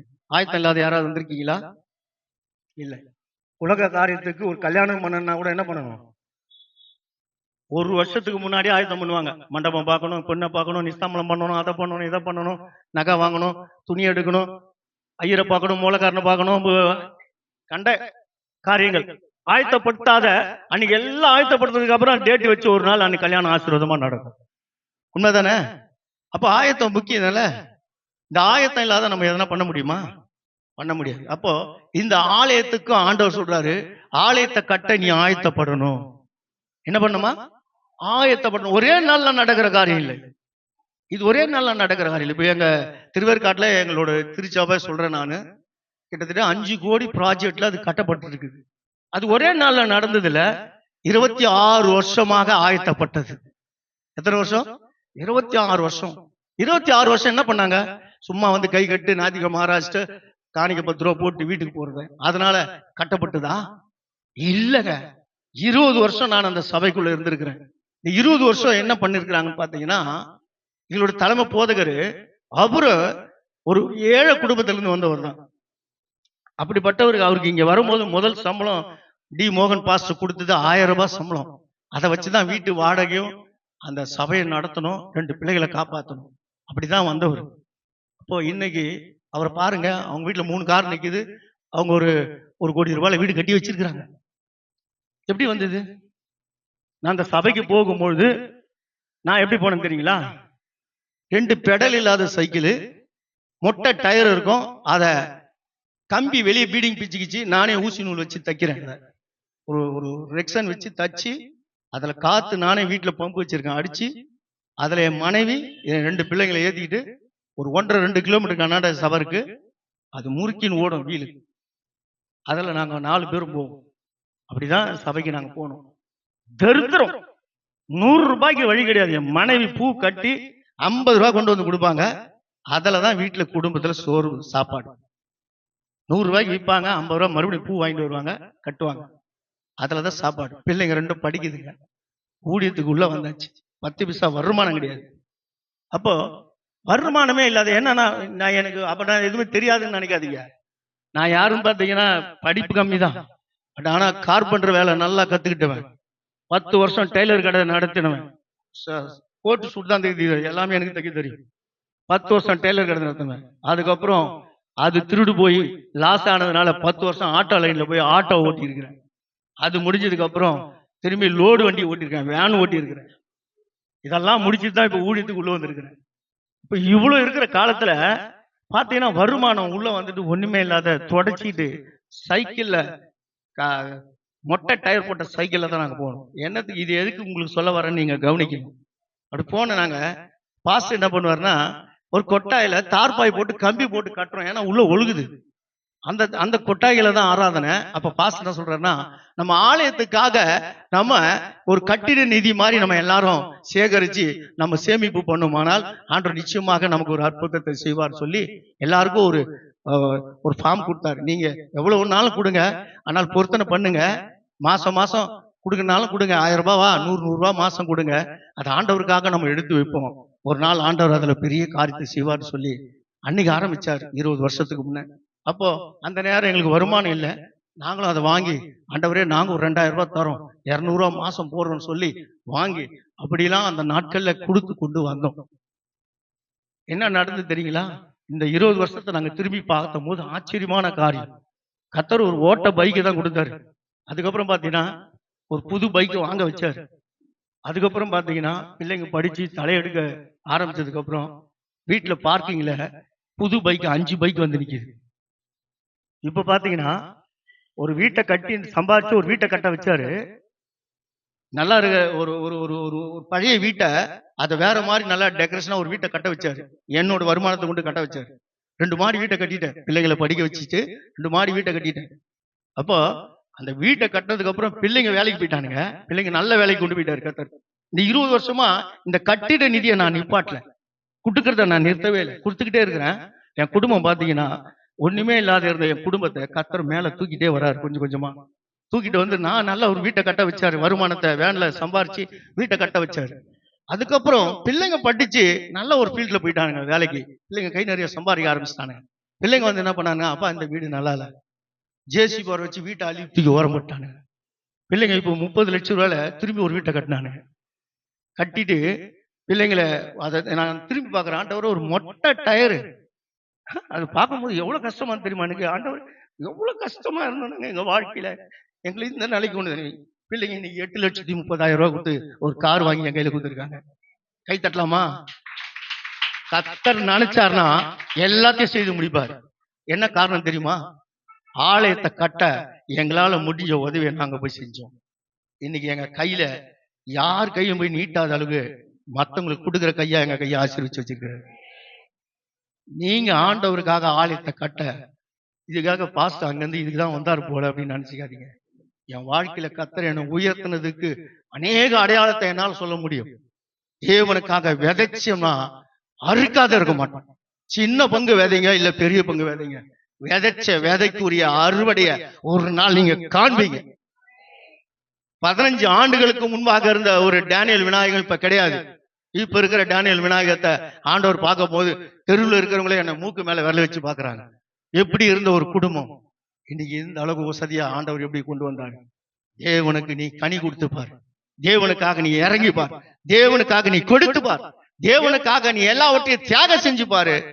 உன்னையும் உன் குடும்பத்தையும் கர்த்தர் உயர்த்துவார், நிச்சயமா உயர்த்துவார். ஆலயத்தை கட்டுவதற்கு ஒரு சின்ன ஒரு அமௌண்ட் நீங்க பிக்ஸ் பண்ணுங்க. நீங்க காலை வச்சீங்கன்னா போதும், கையை வச்சீங்கன்னா போதும், அதுக்கப்புறம் அவர் பார்த்துப்பாரு. அப்படிதான் எங்க பாஸ்டர் கொடுத்து வாங்கினாரு. இன்னைக்கு ஒரு மாட்டு கொட்டால ஆராய்ச்சி எங்க சபை 5 கோடிக்கு இன்னைக்கு ஆராதனை வருதுன்னா வெளிநாட்டு பணமும் கிடையாது, யாரும் பெரிய பணக்காரன் கொடுத்த பணமும் கிடையாது. சபைக்குள்ள வந்த விசுவாசிங்க, கொத்தனாருங்க, கூலிக்காரங்க செய்து கொடுத்த ஒவ்வொரு 1000 ரூபாய் பணம் தான் இன்னைக்கு 5 கோடிக்கு ஆலயத்தை கட்ட ஆண்டவர் உதவி செஞ்சு வச்சிருக்காரு. இதே இந்த ஆலயம் ஒரு இடத்தை வாங்கி இங்க கட்டனா இங்க இருக்கிற சிறு கூட்டம் நம்ம விதைக்கும் போது கர்த்தர் அதை ஒரு பெரிய அறுவடையாக மாற்றுவார். நீங்க விதைச்சு பாருங்க, உங்க குடும்பத்துல உங்க வேலை, உங்க வருமானம், உங்க பிள்ளைங்க எதிர்காலம் எல்லாவற்றையும் கர்த்தர் உயர்த்தி காண்பிப்பார். எல்லாவற்றிலும் ஒரு மேன்மையை கொண்டு வருவார். பாஸ்டரே எல்லாத்தையும் செய்வார் நம்ம எதிர்பார்க்க கூடாது. அப்படி எதிர்பார்த்து கூட அந்த மாதிரி விசுவாசிங்க வாழ்க்கையில பாத்தீங்கன்னா ஒரு படி கூட மேல இல்லாத அப்படியே இருப்பாங்க. எங்க சபையில பாருங்க, எனக்கு டைம் குறையாதுன்னா நிறைய சொல்ல முடியல, நிறைய காரியம் இருக்கு. எங்க சபையில நான் ஆரம்பத்துல வந்து பார்த்த சகோதரிங்க இன்னைக்கு இருக்காங்க. 20 வருஷத்துக்கு முன்ன இருந்த அதே சகோதரிங்க இன்னைக்கு இருக்காங்க. அவங்க எல்லாம் எப்படி வந்தாங்கன்னு எனக்கு நல்லா தெரியும். எல்லாமே சும்மா பஸ் ஏறி வந்தவங்க, சைக்கிள்ல வந்தவங்க தான். ஆனா இன்னைக்கு நான் எண்ணி விரல விட்டு சொல்ல முடியும், எக்கச்சக்கம் பேர் கார்ல வராங்கயா, எக்கச்சக்கம் பேர் கூலி வேலை செய்யறவங்க நீங்க கார்ல வராங்க. காரணம் என்ன தெரியுமா?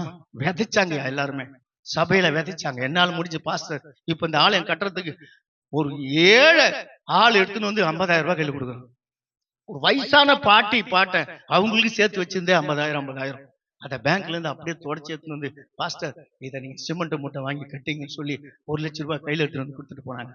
இதெல்லாம் இப்படி மக்கள் கொடுக்க மக்கள் கூலி வேலை செஞ்ச கொத்தனாரும், கூலி வேலை செஞ்சவங்க, இடம் இல்லாதவங்க, வாடகை வீட்டுல இருந்தவங்க, தெருவில் கிடந்தவங்க எல்லாம் இன்னைக்கு ஒரு சொந்த வீட்டை வாங்கி, சொந்த இடத்த வாங்கி, சொந்த வேலையில நல்ல உயர்வான இடத்துல இன்னைக்கு நிறைய பேர் செழிப்பான பாதையை நோக்கி கடந்து போனவங்களை நிறைய பேர் என்னால எண்ணி சொல்ல முடியும். சபையில அன்னைக்கு கொடுத்தவங்க எல்லாம் இன்னைக்கு ஆசீர்வாதமா இருக்கிறாங்க. அதுல ஒரு சில கூட்டம் கொடுக்காது.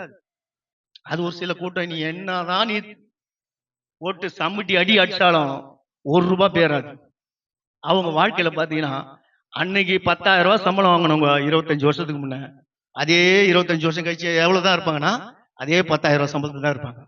ஆனா அன்னைக்கு 1000 ரூபாய் சம்பளத்துல இருந்தவன் மாசத்துல 2,000 ரூபாய் 3,000 ரூபாய் சம்பாதிக்கிறவன் இன்னைக்கு லட்சக்கணக்கில் சம்பாதிக்க ஆண்டவர் அவங்க கையை ஆசீர்வச்சு வச்சிருக்காரு. கொடுத்து பாருங்க, தேவன் நிச்சயமாக உங்களை என்ன பண்ணுவாராம்? ஆசீர்வாதம். ஆலயத்தை கட்ட நம்ம ஆயத்தப்பட, வருகையில நம்ம ஆயத்தப்படணும்னா ஆண்டவருக்காக முடிஞ்ச அளவுக்கு ஏதாவது ஒண்ணு செய்யணும். ஆண்டவர் இந்த சபையில நான் வந்திருக்கேன்னா, இந்த சேர்ல நான் உட்கார்ந்துருக்கேன்னா இந்த 2 மணி நேரத்துல உயிரை கொடுத்து ஒருத்தர் எனக்கு இந்த இந்த சத்தியத்தை போதித்து என்ன பரலோகத்துக்கு நேரம் நடத்துறாங்கன்னா இதுக்காக என்னோட கிரை என்ன? நான் போட்டு போற 10 ரூபா காணிக்கையா? இல்ல. நான் கொடுக்குற மாசம் ஒரு 2000 ரூபாய் 1000 ரூபாய் தசம் பார்க்குமா? இல்ல இல்ல. தேவனுக்காக உன் இருதயம் முழுவதும் நீ அர்ப்பணிச்சு கொடுத்து பாரு, எல்லாவற்றிலும் கர்த்தர் உன்னை ஆசீர்வதிப்பார். அடுத்து கடைசி ஒண்ணு சொல்லி நான் முடிக்க விரும்புகிறேன். கடைசி என்னன்னு பாத்தீங்கன்னா, அடுத்தது சுவிசேஷத்தை அறிவிக்க நீ ஆயத்தப்படணும். உன்னத பாட்டு 7:1 முதல்ல வாசிங்க. அடுத்தது ஒருத்தர் எபேசியர் 6:15 எடுத்துங்க. உன்னத பாட்டு 7:1 ஒருத்தர் வாசிங்க, வேகமா வாசிங்க. ராஜகுமாரத்தியே ராஜகுமாரத்தியே, பாதரட்சைகளிட்ட உன் பாதங்கள் மிகவும் அழகா இருக்கிறது. பாதரட்சைகளிட்ட உன் பாதங்கள் மிகவும் அழகா இருக்கிறது. பாதத்தை அழகா இருக்குன்னு சொல்றாரு. பாதரட்சையிட்ட உன் பாதங்கள் அழகா. அது என்ன பாதரட்சைன்னு பாத்தீங்கன்னா, எபேசியர் 6வது அதிகாரத்துல நீங்க எடுத்து 15வது வசனத்தை வாசிங்க. சமாதானத்தின் சுவிசேஷத்துக்குரிய ஆயத்தம். என்னது? ஆயத்தம் என்னும் பாதரட்சை கால்களை தொடுத்தருளாயும். அப்ப என்ன ஆயத்தம், என்ன பாதரட்சை? சமாதானத்தின் சுவிசேஷம். சுவிசேஷத்தை போய் அறிவிக்க நாம ஆயத்தப்பட வேண்டும். இன்னைக்கு ஆண்டவர் நம்மளெல்லாம் தெரிந்து கொண்டார்ல. எப்படி தெரிந்து கொண்டாரு? யாரோ ஒருத்தர் உங்களுக்கு சொல்லிதான் இங்க என்ன பண்ணிருக்கீங்க, சர்ச்சுக்கு வந்திருக்கீங்க. ஒருவேளை பூர்வீக கிறிஸ்தவர்களா இருந்திருக்கலாம், ஆனால் எல்லாருமே பூர்வீக கிறிஸ்தவர்கள் இல்லை. சுவிசேஷத்தை கேட்டோ இல்ல மற்ற சாட்சிகளை கேட்டோ இல்ல ஏதோ ஒரு வகையில மற்றவர்கள் மூலமாக தான் தேவனை நம்மள என்ன பண்ணிருக்கிறோம், ஏற்றுக்கொண்டிருக்கிறோம். அப்படித்தானே? அப்போ ஆண்டவர் நம்மளை தெரிந்து கொண்ட நோக்கமே நீ போய் இன்னொரு ஆளை என்ன பண்ணணுமா, ஆயத்தப்படுத்தணும். அதுதான் முதல் வசனமே நம்ம படிச்சோம். நீ ஆயத்தப்படு, அதுக்கப்புறம் மற்றவங்களை நீ என்ன பண்ணும், ஆயத்தப்படுத்தணுமா. இதுதான் எசேக்கியேல்ல படிச்சோம். அப்போ ஆயத்தப்பட்ட நாம இன்னொரு ஆள் ஆயத்தப்படுத்தி தான் ஆகணும்.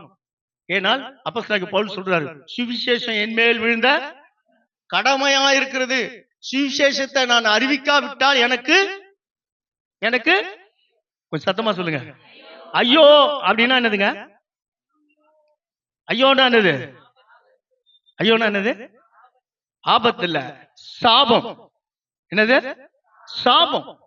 சுவிசேஷத்தை நீ அறிவிக்கலனா உனக்கு என்ன வருமா? சாபம் வருமா? சாபம். நம்ம சாபத்தை வாங்கிக்குவா. இயேசுநாதர் ரத்தம் சிந்தி ஆபிரகாமோட ஆசீர்வாதத்தை உனக்கு கொடுத்து இங்க எடுத்துன்னு வந்து உட்கார வச்சிருக்கிறாரு. இப்ப சாபம் நம்ம வாங்கிக்கணுமா? அப்போ ஆண்டவர் சொல்றாரு, நீ ஒரு நாளைக்கு ஒரு நபருக்காவது நீ என்ன பண்ணிடணுமா, சுவிசேஷத்தை சொல்லணும். பாஸ்டர், இதெல்லாம் நீங்க சொல்றதெல்லாம் வேலைக்கு ஆகாது. இப்ப இருக்கிற நிலைமைக்கு எங்கேயாவது போய் சுவிசேஷத்தை போய் சொல்லணும்னா என்ன பண்ணிடுறான், அடிக்க வந்துடுறான், திட்டுறான், துரத்தி அடிக்கிறான், எங்கேயும் போய் சொல்லவே முடியல அப்படின்னு நீங்க நினைக்கிறீங்க. நீங்க எப்படி சொல்றீங்கன்னு தெரிஞ்சுதான் ஆண்டவர் என்ன பண்ணிட்டாருன்னா, நீ போய் வீடு வீடா போய் கேட்டை தட்டி சுவிசேஷத்தை நீ சொல்லிட்டு இருக்க வேணாம். நான் என்ன பண்றேன்னா, உன்னை தேடி நான் ஆத்துமா அனுப்புறேன்னு சொல்லி உன் வீட்டுக்கு ஆத்துமாக்களை ஆண்டவர் டெய்லி என்ன பண்றாரு, அனுப்பி விடுறாரு. அனுப்பி விடுறாரா? ஆத்துமா வருதா உங்க வீட்டுக்கு? தயிர்காரங்க வராங்களா? கீரைக்காரங்க வராங்களா? வெங்காயக்காரன் வெங்காயம் வித்துட்டு வரானா? பேப்பர்காரன் பேப்பர் போட வரானா? பால்காரன் வரானா? கருவட்டுக்காரன் வரானா? சொல்லுங்கயா. இதெல்லாம் வரான அவனுக்கு வியாபாரம் பண்றீங்களா நீங்களா? வெங்காயம் வியாபாரம் பண்ணிட்டு வரீங்க, 100 ரூபாய்க்கு வெங்காயம் வாங்கிட்டு வரீங்க. இயேசு உன்னை நேசிக்கிறாரு சொன்னா பலார்ந்த வடையில் அறைவானா? கேட்டுப்பானா? என்ன பண்ணுவான்? கண்டிப்பா கேட்பான். ஆத்துமாவை ரெடி, நீ போயிட்டு பாஸ்டர் அங்க ஆண்டவர்கிட்ட போயிட்டு நான் ஒரு ஆத்துமாவை ரெடி பண்ணியா, அவன் அடிக்க வரான் ஆண்டவரை, நான் எங்க போய் ஆத்துமா. அப்ப ஆண்டவர் சொல்லு, வாய மூடு, டெய்லி ஆத்துமானா உங்க வீட்டுக்கு அமிச்சினேன், அப்ப அவனுக்கு சொன்னியா அப்படின்னு கேட்பாரு. அப்போ எவ்வளவு பேர் வீட்டுக்கு வராங்க, கதவை தட்டுறாங்க. கேஸ்கார வந்து கதவை தட்டுறானா அவனுக்கு 50 ரூபா டிப்ஸ் கொடுக்குறீங்களா? சிலிண்டர் போட்டா 50 ரூபா டிப்ஸ் கொடுக்குறீங்களா? பெண்கள் நிறைய பேர் இருக்கிறீங்க, தெரியுமா தெரியாதா? கொடுக்குறீங்களா? 50 ரூபா கொடுத்து அவனுக்கு ஒரு சுவிசேஷத்துக்கு ஒரு வார்த்தை சொல்ல முடியாதா? வாயை ஜிப்பு போட்டு மூடிக்கிறோம். அதே சண்டைக்கு வாயை திறக்க சொல்லுங்க, அப்ப வரும் பாருங்க, 4 வாயா சேர்ந்து கிழிச்சிக்கிட்டு ஆடும். உண்மையா இல்லைங்களா? இதுதான் ஆண்டவர் நம்மளை பார்த்து அவர் ஒரு மனசு வேதனைப்பட்டது என்னன்னா, நீ போய் இன்னொரு ஆளுக்கு சுவிசேஷம் சொல்லணும். டிஎல் மூடின்னு ஒருத்தர் இருந்தார். அவர் பாத்தீங்கன்னா அவர் ஆண்டவர்கிட்ட பொருத்தம் பண்றார், ஆண்டவரே ஒரு நாளை காலையில் தூங்கி எழுந்து நான் நைட்டு படுக்க போறதுக்குள்ளார நான் ஒரு மனுஷனுக்காவது சொல்லாத நான் படுக்கைக்கு வரமாட்டேன். நான் ஒரு நாளைக்கு என்னால முடிஞ்ச அளவுக்கு ஒவ்வொரு நாளும் நான் சுவிசேஷத்தை அறிவிச்சுட்டு தான் வருவேன் ஆண்டவரேன்னு சொல்லிட்டு அவர் பொருத்தனை பண்ணிட்டு அப்படிதான் நடந்திருந்தார். ஒரு நாள் என்ன நடந்துதான், ராத்திரி 10 மணி வரைக்கும் பார்த்தா ஒருத்தன் கூட கண்ணுல தென்படவே இல்லையா. என்னடா அது ஒருத்தரோட காணுமேன்னு சொல்லி கொடையை பிடிச்சிட்டு தடவுறாரு. பார்த்தா 10 மணிக்கு மேல மணி ஆடிச்சு. நான் தூங்க போறதுக்கு போக முடியாதே, ஒரு மனுஷனுக்காக நான் சொல்லிட்டு தானே தூங்க போனோம், நீ தெருவில் எவனுமே காணுமே விரிசோடி போயிருக்குதேன்னு சொல்லி போகும்போது ஒரே ஒரு நபர் எதிர்க்க வரானா. பார்த்த உடனே அவருக்கு ரொம்ப சந்தோஷமாயிடுச்சான். இன்னைக்கு ஒரு மனுஷன் வந்துட்டான், இந்த மனுஷனுக்கு எப்படியாவது நான் சொல்லிட்டு தான் போகணும்னு சொல்லிட்டு அந்த மனுஷன் நோக்கி போகும்போது அவன் பார்த்துட்டு கண்டுபிடிச்சிட்டான். ஐயோ, இந்த ஆளுக்கு வேற வேலையே கிடையாது, எங்க பார்த்தாலும் சுவிசேஷத்தை சொல்ற வேலை தான், இவன் கண்ணு முன்னாடி நம்ம மாட்டிட்டோன்னு சொல்லி அவன் என்ன பண்ணானா அப்படியே திரும்பி ஒரே ஓட்டம் ஓட ஆரம்பிச்சானா. இவரு பின்னாடி கத்திட்டு ஓடுறான், தம்பி நில்லுப்பா நில்லுப்பான்னு. அவன் திரும்பியே பார்க்கலையாம். ஓடு ஓடு இவர் துரத்த அவன் ஓடி போய் ஒரு வழியா வீட்டுல போய் கதவை போய் இப்படி அடைக்கிறானா. அடைக்கும் போது கிட்ட போனவரு அவன் கதவை அடைக்கும் போது இயேசு உன்னை நேசிக்கிறாருன்ட்டாரான். அவன் முகம் பார்த்துட்டு அப்படியே மூட்டானா. அப்பா எப்படியோ நீ இவன் காதுல போட்டான்டாப்பா, இயேசு நேசிக்கிறாரு சொல்லிட்டு அவர் போய் சந்தோஷமா போய் அன்னைக்கு தூங்கிட்டாரு. இந்த ஆள் கதவை மூடிட்டு வந்து படுத்தான் பாரு, உருள்றான் பெறல்றான், தூக்கமே வரல. என்ன சொல்லிட்டு போனான் தெரியல, ஏதோ இயேசு நேசிக்கிறான்னு ஏதோ சொல்லிட்டு போனான். என் மண்டை உடையுது, என்னால படுக்க முடியல, தூக்கம் வரல. பொழுது எப்ப வெடியும் பார்த்து பொழுது வெடிஞ்சுதான். கதவை திறந்து ஒரே ஓட்டம் தீயல் மூடி வீட்டுக்கு ஓடி வராராம். வந்து கதவை தட்டினா இவர் தூக்க கண்ணில் எழுந்து வந்து கதவை திறந்தா இந்த ஆளு, ஐயோ என்னடா இது அடிக்கடிக்க வந்துட்டானா தெரியும், காலையில வந்து நிக்கிறான விரைக்க அப்படின்ட்டு அவர் பார்த்துட்டு அதிர்ச்சி அடிச்சு போயிட்டு பார்த்துட்டு, என்ன காலையில வந்திருக்க, ஏங்க ராத்திரி என்ன துரத்திட்டு வந்து ஒரு வார்த்தை ஏதோ சொல்லிட்டு போயிட்டீங்க, கதவை மூடிட்டேன் நானு, அது என்ன வார்த்தைனே தெரியல, இயேசு உன்னை நேசிக்கிறான்னு சொல்லிட்டு போனேன், ராத்திரி தான் என்ன தூங்க விடல அந்த வார்த்தை, அது என்னன்னு இப்ப நீங்க சொல்லலாம், என் மண்டை வெடிச்சிடும், வாங்க முதல்ல அதை சொல்லுங்க அப்படின்னு சொல்லி அவரை பிடிச்சி வீட்டுல உட்கார வச்சு மொத்த சுவிசேஷத்தை இயேசுநாதரை பத்தி சொல்லி அன்னைக்கே ரட்சிக்கப்பட்டார் அவர். அல்லேலூயா. அப்படி டிஎல் மூடி ஒரு பொருத்தனையோடு போய் சுவிசேஷத்தை சொன்னதுனால ஆண்டவர் அவர் மூலமா பல ஊழியத்தை செஞ்சார். இன்னைக்கு நம்ம மூலமா என்னத்தை ஆண்டவர் காண்றாரு. ஒரு சம்பவத்தை மட்டும் ஒரே ஒரு காரியத்தை மட்டும் சொல்லி நான் முடிச்சேன். என்னன்னா, நமக்குலாம் யாக்கோப்ல படிக்கிறீங்களா, 1:12 படிச்சு பாருங்களேன். யாக்கோப்ல நீங்க படிங்க, அந்த வசனத்தை படிங்க. சோதனையை சகிக்கிற மனுஷன் பாக்கியவான், அவன் உத்தமன் என்று விளங்கின பின்பு கர்த்தர் தம்மிடத்தில் அன்பு கூறுகிறவர்களுக்கு வாக்குத்தத்தம் பண்ணின ஜீவ கிரீடத்தை பெறுவான். என்ன பெறுவானா? வாக்குத்தத்தம் பண்ணப்பட்ட ஜீவ கிரீடத்தை பெறுவான். அப்போ பரலோகத்தில் நமக்கு எல்லாருக்கும் என்ன இருக்கு? இன்னைக்கு இங்க வாக்குத்தத்தம் பண்ணப்பட்ட ஜீவ கிரீடம் அங்க இருக்கு. ஞானஸ்தானம் எடுக்கிறீங்களா? எடுத்த உடனே உங்களுக்கு என்ன பண்ணிடுவாங்கன்னா, உங்களுக்கு கூப்பிட்டு, இப்போ நீங்க ஏற்கனவே வந்து கண்ணம்மா பொண்ணம்மான்னு ஏதோ பேர் வச்சுக்கிறீங்க, உங்களை கூப்பிட்டு டெய்சின்னு பேர் வச்சு உங்களை அப்படியே தண்ணியில ஒரு முக்கி எழுப்புவாங்க. அப்போ என்ன நடக்குன்னா, நீங்க எழுதுக்கும் போது பரலோகத்துல இருந்து உங்களுக்கு ஒரு வெண் வஸ்திரம் கொடுக்கப்படும், தேவ தூதருக்கு அதை அணிவிப்பாங்க. அதுக்கப்புறம் நீங்க மேல எழுந்துப்பீங்க. எழுந்து வரும்போது நீங்க மேல வருவீங்கல்ல, வரும்போது உங்களுக்கு பரலோகத்துல டெய்சி பேருக்காக ஒரு ஜீவ கிரீடத்தை ரெடி பண்ணி தூதர்கள் அங்க ரெடி பண்ணி, அதுக்கப்புறம் அது பக்கத்துல அதுக்கு கண்காணிக்க ஒரு தூதனை போட்டுருவாங்க. இந்த உலகத்துல நீ தண்ணியில எழுந்து வந்ததுக்கு அப்புறம் பரலோகத்துல நீ போய் சேர்ற வரைக்கும் அந்த தூதன் உன்னை ஃபுல்லா கண்காணிச்சு அதை அந்த அந்த ஜீவ கிரீடத்தை அவன் சரி பண்ணி வைக்கிறது தான் அவனோட பொறுப்பு. அப்போ இந்த ஜீவ கிரீடம் பாத்தீங்கன்னா, இந்த ராஜாக்களுக்கெல்லாம் கிரீடம் இருக்கா? ராஜாக்களுக்கெல்லாம் கிரீடம் இருக்கா? சொல்லுங்க. ராஜாக்களோட கிரீடத்துல என்னெல்லாம் பதிக்கப்பட்டிருக்கு? முத்து ரத்தனம் பவளம் என்னன்னோ இருக்கும், பல பல பலன்னு இருக்கும் ராஜாக்களுக்கு. அதே ராஜாவோட காவலாளி இருப்பான், அவனுக்கு தலையில என்ன இருக்கும்? அவன் தலையில இருக்கிற கிரீடம் எப்படி இருக்கும்? எப்படி இருக்கும்? அப்படி பல பலன்னு பவளம் முத்தம் பதிச்சு வச்சிருக்குமா? எப்படி இருக்கும்? மொட்டையா இருக்கும். இருக்குமா இருக்காதா? ஆமா, ராஜா கிரீடத்தில் தான் பவளம் முத்தெல்லாம் பதிச்சு. இப்போ உங்க கிரீடம் இந்த காவலாளி கிரீடம் மாதிரி தான் எடுத்து வைப்பாங்க. இப்போ இந்த கிரீடத்துல என்ன பதிக்கப்படணும்? முத்துக்கள் பதிக்கப்படணும். இங்க ஒரு ஆத்மாவை நீ ரட்சிப்புகள் நடத்தி ஞானஸ்தானம் எடுத்த உடனே பரலோகத்துல உன்னோட கிரீடத்துல ஒரு முத்து பதிப்பாங்க. இங்க ஒரு 10 ஆத்மாவை ரட்சிப்புகள் நடத்திட்டுனா கொண்டு போய் அங்க 10 முத்துக்களை பதிக்க வைப்பாங்களாம். இப்படி ஒரு 1000 ஆத்மாக்கள் சொன்னா ஒட்டுறதுக்கே இடம் இருக்காது, அவ்வளோ அதுல நிறுத்தி வச்சிருப்பாங்க. பரலோகத்தில் நீ போய் நிற்கும் போது டெய்ஸி என்னோட அருமையான அன்பு மகளே உள்ளவான்னு வரவேற்பு பண்ணி கோடான கோட தேவ தூதர்கள் கோடி தேவதூர்கள் உன்னை வரவேற்பு கொடுத்து எல்லாருக்கும் முன்னாடி கனத்துக்குரிய பாத்திரமா அந்த கிரீடத்தை எல்லாரும் வரவேற்பு தலையில வச்சு உன்னை புகழ்ந்து அனுப்புவாங்க. இதுல இப்படி ஃபுல்லா ஆத்துமால சேர்த்தவங்களுக்கு இந்த கிரீடம். சில ஆட்கள் ஏதோ ஒரு 10 ஆத்துமா சேர்த்திருப்பாங்க, அங்கங்க ஒரு பொட்டு வச்ச மாதிரி ஒண்ணு இருக்கும். ஆமா பொண்ணம்மா, உன் பேர் கண்ணன், உன் பேர் என்ன வச்சுட்டாங்க? அண்ணாளா? ரைட்டு, வா உள்ள வா. 10 பேரா சேர்த்து வச்சுக்கிற, ஒழிஞ்சு போ அப்படின்னு தூக்கி தலையில வச்சு தூத்துவாங்க. சிலதுல பாத்தீங்கன்னா 1 2 இருக்கும். அது வாழ்க்கையில 50 வருஷம் விசுவாசியா இருந்து ஏதோ 2 பேர் பழ நறுவி பால்ல விழுந்தாம ரசிக்கப்பட்டுச்சு போல, அது ஒரு 2 முத்து. அதுக்கு அதை பார்த்துட்டு 2வது பெற்றப்போ அப்படின்னு சொல்லி அதையும் அனுப்புவாங்களாம். சில ஒரு அம்மா வரும் உள்ள, அந்த அம்மா உள்ள வரும்போது, மாமா உன் பேரு என்னம்மா? என் பேரா? என் பேர் ஆனந்தவல்லி. அப்படியா, ஆனந்தமா வர, உங்ககிட்ட எங்க இருக்குது? எடுத்து பார்த்தா மொட்டையா இருக்கு. எத்தனை வருஷம் விசுவாசி? 60 வருஷமா நான் சபையில இருந்தேன் அப்படின்னு மார்த்தட்டின்னு வந்து நின்னுச்சான். 60 வருஷமா இருந்த உன் கிரீடத்தை பார்த்தா எப்படி இருக்குது? அந்த காவலாளியோட கிரீடம் மாதிரி இருக்கு. தூக்கி தள்ள ஒரு வச்சு, போ மொட்டை கிரீடத்தை வச்சு நீ போய் தொலை போ அப்படின்னு சொல்லி துரத்தி விடுவாங்க. இது ஒரு கற்பனையா தான் சொல்றேன் நான் உங்களுக்கு. நம்மளோட கிரீடம் எப்படி இருக்கும்னு நீங்க கொஞ்சம் கற்பனை பண்ணி பாருங்க. இன்னைக்கு என் கிரீடம் அங்க பரலோகத்துக்கு ஜீவ, இப்ப வாசிச்சீங்களா, வாக்குத்தத்தம் பண்ணப்பட்ட ஜீவ கிரீடத்தை பெறுவோன்னு. அப்ப எல்லாருக்கும் என்ன இருக்கு? ஒரு கிரீடம் இருக்கு. இந்த கிரீடம் முத்துக்கள் பதிச்சு இருக்குமா, இல்ல கொஞ்சம் கொஞ்சம் முத்துக்கள் இருக்குமா, இல்ல 1 2 இருக்கா, இல்ல மொட்டையா இருக்கா? உன் கிரீடம் எப்படி இருக்கு? கொஞ்சம் நீங்க யோசிச்சு பாருங்க. நீங்க ஆண்டவர் சொல்றாரு, சுவிசேஷத்தை நீ போய் இனிமேலும் சும்மா இருக்காத. இனி இருக்கக்கூடிய கொஞ்ச நாள் ஆண்டவர் வருகை சமீபம். நீ ஆயத்தப்பட்டிருக்கிறதுக்கு உன்னால முடிஞ்ச ஒரு கூட்டத்தை உன் பின்னாடி நீ கொண்டு வான்ற. நீ கொண்டு வந்து பாரு. நீ இந்த பூமியில, ஏன்னா பாத ரட்சங்களிட்ட உன் பாதைகள் அவர் பார்வையில் அழகானவைகளாம். அவர் உன்னை பாதத்தை பார்த்து ரசிக்கிறானோ, உன் பாதத்தை பார்த்து முத்தமிடுவார்.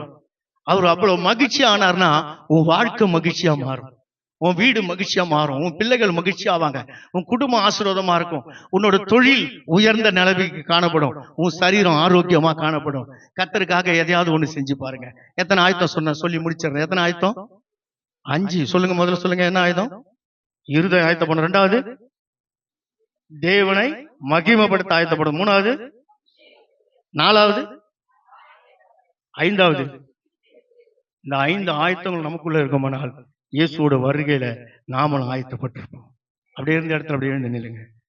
நல்லவரே, சர்வ வல்லவர்.